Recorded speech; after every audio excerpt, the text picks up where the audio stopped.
নির্বাচনকে বানচাল করার জন্য অথবা নির্বাচনকে একটু বিলম্ব করার জন্য আজকে নানা রকমের ষড়যন্ত্র চলছে।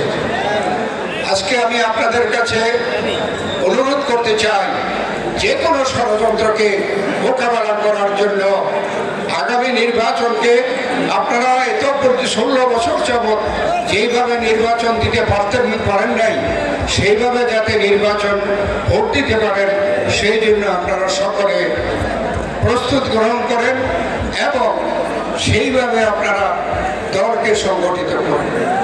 গত 16 বছর যাবৎ আমরা এই গণতন্ত্র প্রতিষ্ঠার জন্য আমরা সংগ্রাম করেছি এবং আপনারা দেখেছেন যে আমরা তার জন্য নানাভাবে নির্যাতিত হয়েছি। আমাদের সিনিয়র নেতা, আমাদের পার্টির চেয়ারপারসন দেশনেত্রী বেগম খালেদা জিয়া জেলে যেতে বাধ্য হয়েছেন। আমাদের ভারপ্রাপ্ত চেয়ারম্যান তারেক রহমান তিনি মিথ্যা মামলায় শাস্তি পেয়ে বিদেশে থাকতে বাধ্য হয়েছেন। আর আমাদের মতো বৃদ্ধ রাজনীতিবিদরাও কিন্তু বিভিন্ন মামলায় আমরা হাজত কেটেছি। আমার মতো লোক, আপনারা আমাকে চিনেন, আমি 5 বছর বিভিন্ন কারণে হাসপাতালে আমি কারাগারে ছিলাম এবং 17টি মামলা আমার বিরুদ্ধে। যাই হোক, একটি মামলাও তারা প্রমাণ করতে পারে নাই, তাই আজকে আমি মুক্ত হয়ে আপনাদের সামনে ঘোরাফেরা করছি, বক্তব্য রাখছি। তা আমরা কি চাই?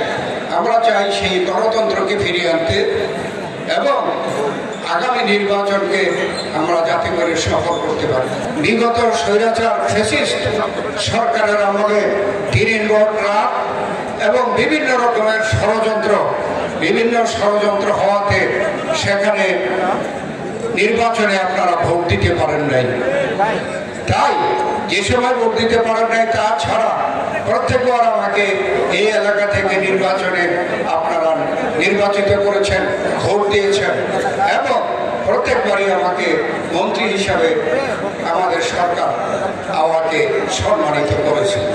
তাই আমি আপনাদের কাছে আবেদন রাখছি, আগামী দিনেও ঠিক এইভাবে যে যা ষড়যন্ত্র করুন না কেন, তার মোকাবেলা করে আগামী নির্বাচনে আপনারা আমাকে জয়যুক্ত করবেন।